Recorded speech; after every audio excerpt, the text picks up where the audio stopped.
Buenos días. Vamos a presentar la clase de hoy, que es el tema de fenología. El estudio y la explicación sistemática organizada de los cambios periódicos que ocurren en la apariencia de los seres vivos por causas ambientales es el estudio de la fenología. Todos los fenómenos biológicos observables en la naturaleza presentan un ritmo estacional de ocurrencia, que es variable de un lugar a otro y de un año a otro, de acuerdo a las variaciones meteorológicas o climáticas que acompañan a esos fenómenos. Entonces, la brotación de las plantas, la llegada o la partida de aves migratorias, la gestación y nacimiento de las crías de animales, la migración de cardúmenes, etcétera, son algunos de los fenómenos que suceden en la naturaleza durante el año, que tiene con una periodicidad o con un ritmo que está relacionado con la influencia de los factores astronómicos y meteorológicos.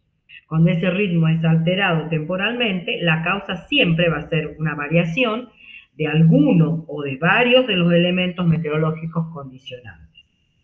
Entonces, habíamos dicho que fenología es el estudio de los fenómenos periódicos de los seres vivos relacionados con la marcha de los procesos meteorológicos. La palabra deriva del griego phanestai, que quiere decir aparecer, y estudia entonces las relaciones que hay entre los fenómenos biológicos periódicos y las condiciones meteorológicas, analizando y cotejando las variaciones geográficas y temporales que determinan la apariencia de los seres vivos como respuesta a las variaciones ambientales en tiempo y espacio. Es una ciencia muy antigua, que se remonta a los conocimientos adquiridos por las primeras civilizaciones agrícolas, donde se comienza a observar la naturaleza y se advierte la existencia de la relación entre el comportamiento de los cultivos y los fenómenos atmosféricos. Se atribuye a Linneo el nombre y la creación de esta ciencia ya en el año 1751. Pero bueno, ¿cuál es el propósito de la fenología? Es explicar sistemáticamente cómo ocurren los cambios recurrentes en la apariencia de los seres vivos por causas ambientales estrictamente. Entonces, la observación de los procesos periódicos visibles de los seres vivos es el objetivo básico de la fenología. Y aunque se ha ido modificando actualmente el campo de acción, se extiende a todos los fenómenos que sean visibles o no. La ubicación de esta ciencia como rama de la climatología o de la biología siempre ha estado discutida, pero con la creación de la bioclimatología como disciplina independiente y que tiene objetivos más amplios que la fenología, se considera que la fenología pasa a formar parte de la bioclimatología. Entonces, la contribución que hace la fenología en los estudios bioclimáticos se reduce a una pura observación fenológica, dado que el interés de la bioclimatología se centra en el conocimiento integral de todas las respuestas del individuo al clima.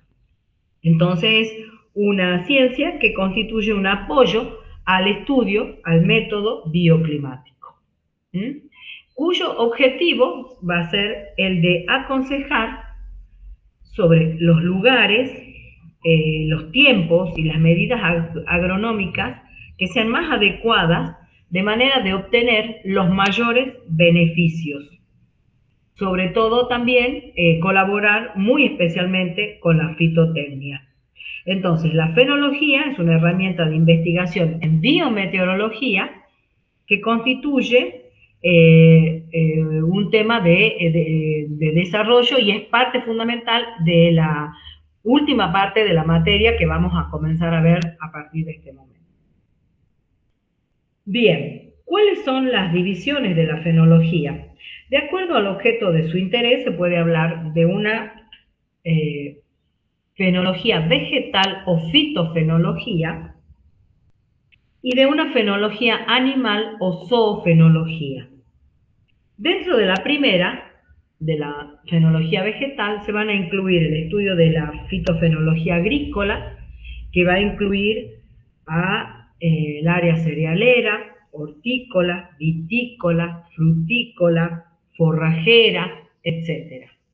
La fitofenología forestal, que va a encargarse de todo el estudio de las actividades forestales arbóreas, ya sean autóctonas o exóticas, la fitofenología en malezas, la fitofenología ornamental y fundamentalmente también como un apoyo a la ciencia médica, la fitofenología alergógena.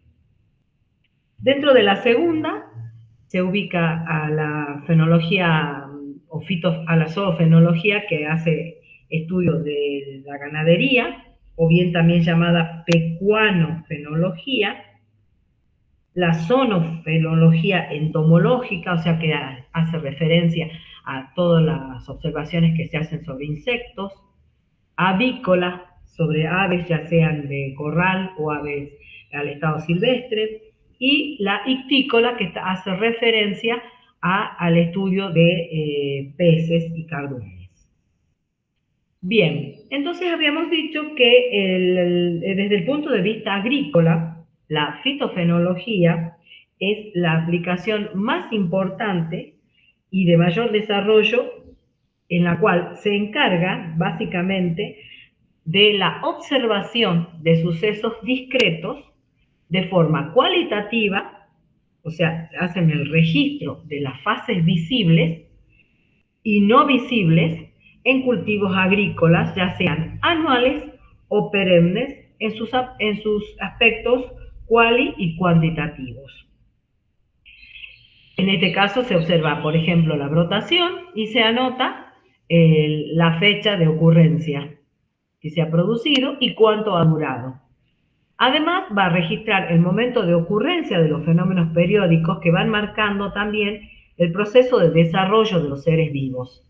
¿Sí? Ahí se pueden observar diferentes fases fenológicas en el cultivo de la vid, por ejemplo, y cuándo se registran las fechas de ocurrencia. Fundamentalmente es lo que vamos a analizar, lo que vamos a ver. Otros ejemplos de fases fenológicas: floración del manzano, caída de hojas del ciruelo, migraciones de aves, aparición de una plaga, etc. Si nos referimos estrictamente a las observaciones fenológicas en animales, ¿qué es lo que se analiza o qué es lo que se estudia? En animales domésticos, tamaño, conformación, cubierta corporal, espesor de la piel, pigmentación. Lo que referíamos a la zoofenología de insectos, puesta de huevos, estados larvales. En el caso de las aves migratorias, ya sean terrestres o marinas, la aparición y abundancia de las aves. Si son sedentarias, la nidificación, el canto, la muda de plumas. Y en el caso de los peces, la aparición de cardúmenes. Bien, ¿qué es lo que ocurre? ¿Cuál es la utilidad que tiene la fenología en el conocimiento climatológico? Las plantas actúan como un elemento del paisaje natural.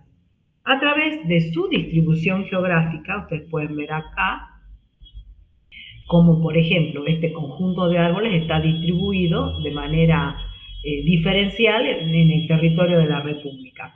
Y vemos también qué es lo que pasa, cómo ha sido el crecimiento que han tenido, o el desarrollo que han tenido este conjunto de especies o de plantas que actúan como parte del paisaje natural. Las plantas actúan como elementos del paisaje natural a través de su distribución geográfica y su comportamiento temporal y espacial está asociado al clima al que se ven sometidos. Entonces son capaces de manifestar características climáticas diferenciales de los distintos elementos del clima en el complejo ambiental en el que se desarrollan.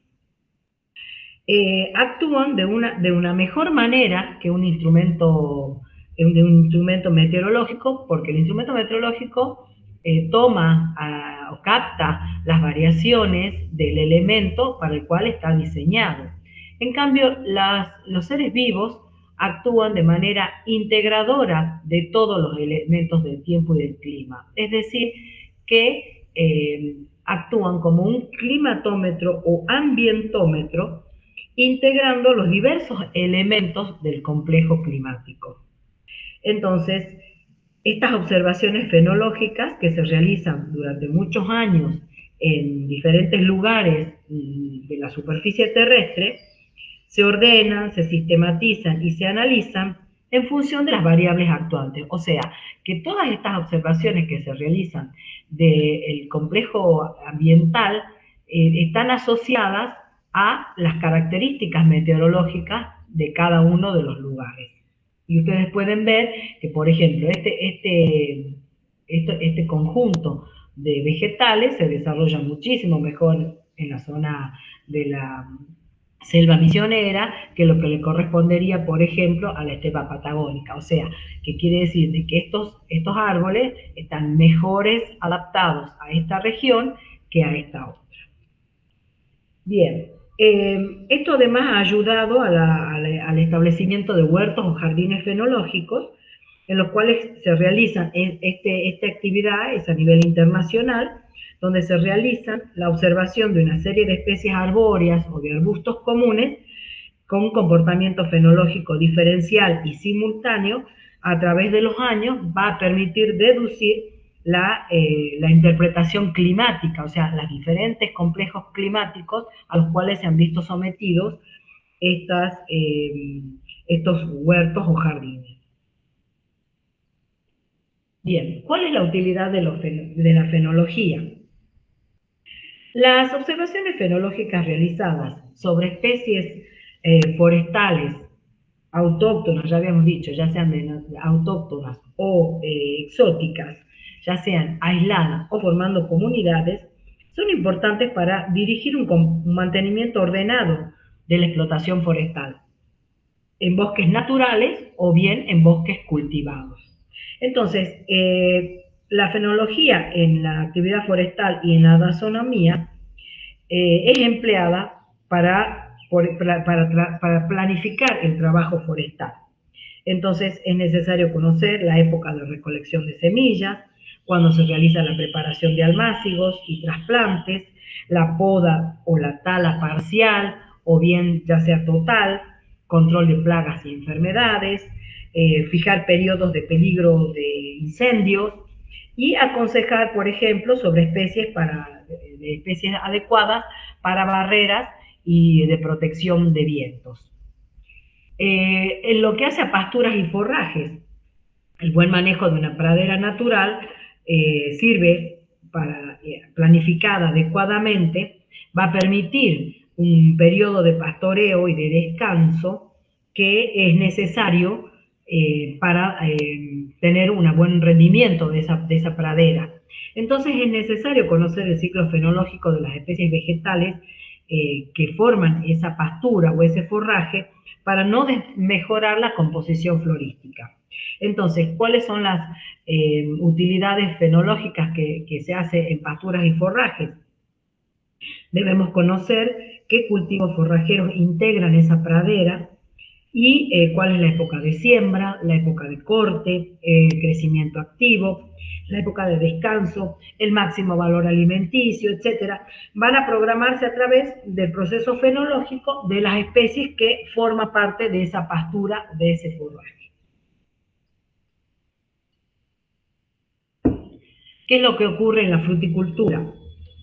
Aquellas especies y variedades autoestériles o de floración sexual diferenciada, es necesario conocer bien cuál es la fenología de los cultivos polinizadores para poder seleccionar a las más convenientes de manera de realizar una fecundación efectiva. La elección entonces de cultivares adaptados a determinadas disponibilidades agroclimáticas va a necesitar el conocimiento de las exigencias y tolerancias a través del distinto comportamiento fenológico. Entonces, va a ayudar a las labores culturales, a la planificación de podas, de cosechas, de diferentes tipos de cultivos que incluyen, ya sean manzanos, ciruelos, perales, naranjos, etc. ¿Qué es lo que ocurre en el tratamiento fitosanitario? ¿Cuál es la utilidad de la fenología? El registro continuado de todo lo que es fechas de aparición o bien de modificaciones biológicas de las especies animales o vegetales que se reconocen como plagas productoras de enfermedades para los cultivos, obviamente va a permitir programar los servicios de prevención y control contra los efectos perjudiciales. Entonces, es muy necesaria para realizar la aplicación preventiva de sustancias y de tratamientos fitosanitarios en las dosis adecuadas para lograr los máximos beneficios. Entonces debemos estudiar previamente el ciclo biológico de las plagas y enfermedades de manera de tener los mejores resultados posibles. En cuanto a la apicultura, es necesaria para conocer las épocas de floración de las diferentes especies vegetales melíferas que van a permitir ordenar el trabajo del apicultor. Me va a permitir conocer la calidad de miel producida y disponer también, si es necesario, de suplementación o de alimentación suplementaria del apiario en épocas de escasez florística. En el paisajismo, en la planificación de parques y jardines necesita conocer obviamente la época de floración, de brotación, de fructificación de diferentes especies arbóreas, arbustivas, así también como la coloración y la forma de los ejemplares en los distintos periodos, ya sea que sean anuales o bianuales. En el caso de las alergias, la información permanente sobre la floración y la aparición de órganos de ciertas plantas que son capaces de producir efectos alergógenos son muy necesarios para conocer y es importante para los médicos especialistas para poder diagnosticar la especie alergógena y obviamente medicar y prescribir a los pacientes las medidas más adecuadas. Bien, calendario fenológico. La delimitación de las estaciones del año, que consideran sucesos fenológicos característicos para establecer la iniciación de cada periodo, se ajusta mejor a las condiciones naturales y es más importante para las tareas agrícolas que las fechas astronómicas o calendarias, que por ser fijas no siempre se corresponden a las variaciones biológicas.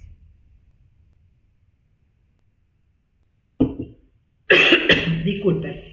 Entonces, un calendario fenológico me indica las fechas promedio de sucesos fenológicos, ya sean vegetales o animales, con su ocurrencia durante muchos años, y cuáles han sido los sucesos meteorológicos que han determinado esa manifestación.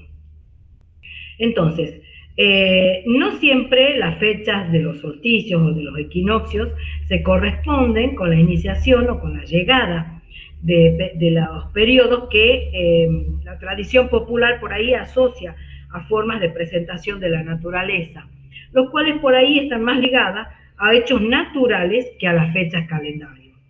Por ejemplo, el otoño se manifiesta con el comienzo del amarilleo, la primavera por la reiniciación del crecimiento vegetal, el verano por la maduración de los frutos. A veces es mejor expresar de esta manera las distintas estaciones que decir definitivamente el otoño comienza el 21 de marzo, por ejemplo. Entonces, estos calendarios fenológicos, que se llaman también naturales, se establecen con los promedios o las fechas promedias de sucesos fenológicos observados durante muchos años y se comparan con las condiciones meteorológicas simultáneas que las explican o las determinan. Por ejemplo, acá se observa la evolución temporal de la llegada de la golondrina tortosa a España desde el año 1908 hasta el año 2004. Y se puede observar las fechas de llegada que abarcan desde el 10 de marzo hasta el 29 de abril. Y lo que se puede observar que en los últimos años han estado llegando mucho más anticipadamente, a partir de marzo, de las primeras quincenas o la segunda quincena de marzo, y hubo años en los cuales, por ejemplo, los 80, llegaban más tardíamente, el 29 del 4, por ejemplo. Acá se ve la evolución temporal de la llegada de la cigüeña a España y el desvío estándar desde 1945 al 2005. Estas son las fechas, esta es la evolución temporal promedio, cómo ha ido descendiendo. O sea que la cigüeña llega a España en este último periodo mucho más anticipadamente, miren ustedes, a partir del 1 de enero, del 10 de enero, mientras que en la segunda mitad del siglo pasado lo hacía a partir de febrero, segunda quincena de febrero, por ejemplo. Estos son el calendario fenológico. El calendario fenológico a mí me permite determinar, o sea, cómo se presenta la información fenológica, ¿sí? Se indican las fechas medias en las que se producen las distintas fases de un cultivo. Este tipo de publicaciones se realizan a partir de instituciones que analizan y presentan estos datos de manera diferente, de acuerdo a la urgencia de su conocimiento o al interés de los usuarios. La información entonces puede ser numérica, listado de tablas o boletines, o bien gráfica, con diagramas o ilustraciones, o también en planillas. Estas, por ejemplo, este calendario fenológico indican cuáles son las fechas promedio en las que se producen las distintas fases de un mismo cultivo. Por ejemplo, en este caso se muestran lo que es las hortalizas y las plantas aromáticas. Son calendarios de siembra, trasplante y recolección de especies anuales, bianuales, vivaces o leñosas, a lo largo de los meses del año. Entonces, se observan datos básicos de los cultivos y se expresan, se van mostrando en el calendario las diferentes etapas fenológicas.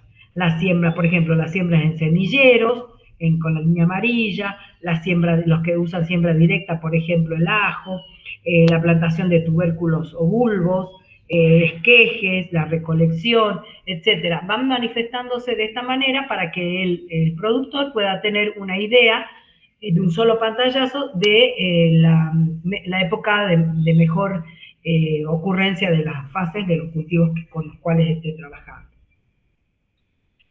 Acá tenemos otra información del Atlas que son preparados por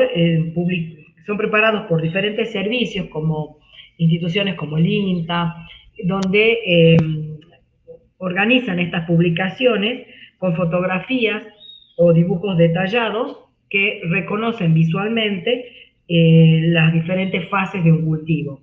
Entonces, de esta manera se puede disponer de una guía donde se realiza una apreciación de las fases y sus diferentes momentos. Estas publicaciones reciben el nombre de Atlas, que permiten entonces reconocer las fases o los momentos más representativos de las diferentes especies, y se distribuyen de manera gratuita. En cuanto a los promedios fenológicos, los promedios fenológicos, para obtener valores fenológicos promedios normales, se requiere de un menor número de años de observaciones. ¿Sí? ¿Por qué? Porque ya habíamos dicho que cada uno de los organismos vivos actúan registrando simultáneamente todas las variaciones del ambiente climático. Entonces, en los cultivos anuales, su comportamiento es variable, pero un cultivar considerado, es necesaria considerar siempre la fecha de siembra y la variación anual de su componente climático. Mientras que para los cultivos perennes, los promedios son más estables, con menor cantidad de años. Entonces, una localidad que tenga valores promedios fenológicos de experimentos conducidos durante 5 años logran una buena ya estabilidad fenológica, ya pueden ser resultados altamente confiables, siempre y cuando consideremos lo que ocurre en las épocas de siembra. En cultivos perennes esto se logra más rápidamente, pues al estar anclados en un sitio no se incluye la fecha de siembra, que es variable.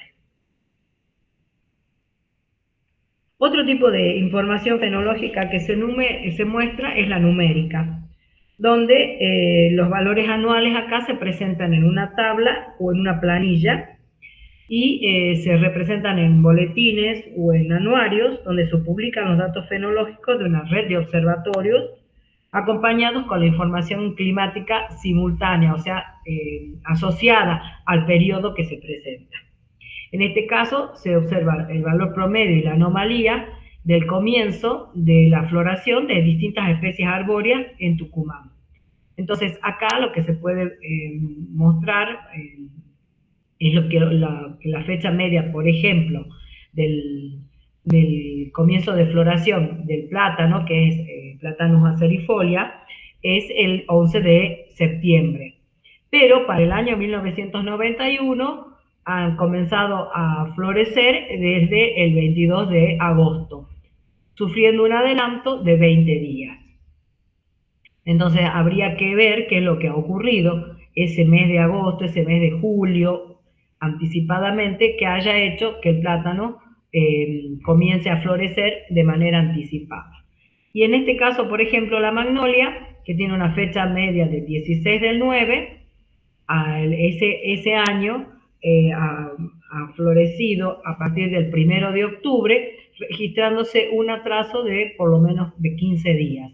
Entonces, hay que ver, primero estudiar cuáles son las características propias de cada uno de estas especies arbóreas y asociarlo con el registro climático para determinar por qué se ha producido ese retraso en la floración o ese adelanto. Acá también se puede mostrar en forma gráfica la representación de la información. ¿Sí? Son usados generalmente para comunidades vegetales que muestran una simultaneidad de comportamiento fenológico. En este caso se ven las fechas medias de comienzo, plenitud y fin de fase de brotación del lapacho también para Tucumán. En esta parte del gráfico se observa cuáles son los valores promedios de comienzo, plenitud y fin de fase. Mientras que a lo largo de los años se observa cómo ha sido el registro de esa brotación. Entonces habrá momentos en los cuales hay una gran coincidencia, mientras que en otros se produjo un atraso o en otros se ha producido un adelanto en las fechas de brotación del lapacho. Por último, se muestra la información fenológica en forma de cartas fenológicas que consisten en la indicación sobre una carta geográfica de las fechas en las que se observa la ocurrencia de un determinado fase o suceso fenológico. Las líneas trazadas unen puntos del mapa donde las fases se registran en igual fecha. Eso es lo que se denomina isofenas, mientras que las referentes a fechas donde se produce la floración se denominan isoantes. Entonces, las isofenas se trazan los días 1, 11 y 21 de cada mes, y en las cartas también se pueden representar valores fenológicos de un año en particular o bien el promedio de muchos años. En esta carta, por ejemplo, de la siembra del trigo, se observa al comienzo de la siembra del trigo en un porcentaje del 20%, y las fechas en donde en esta zona de la región pampeana se produce en una fecha aproximada desde el 2 de junio, desde el 26 de mayo, etcétera. Se van trazando las líneas para las diferentes zonas. En este caso se ve lo que ocurre en la cosecha de maíz, por ejemplo, en las fechas donde ya prácticamente está finalizada la cosecha, se ve que a partir desde de abril, mayo, junio, 21 de junio ya pueden ser las fechas de finalización de cosecha del maíz para esta zona de la región pampeana. Bien, vamos a dejar de grabar.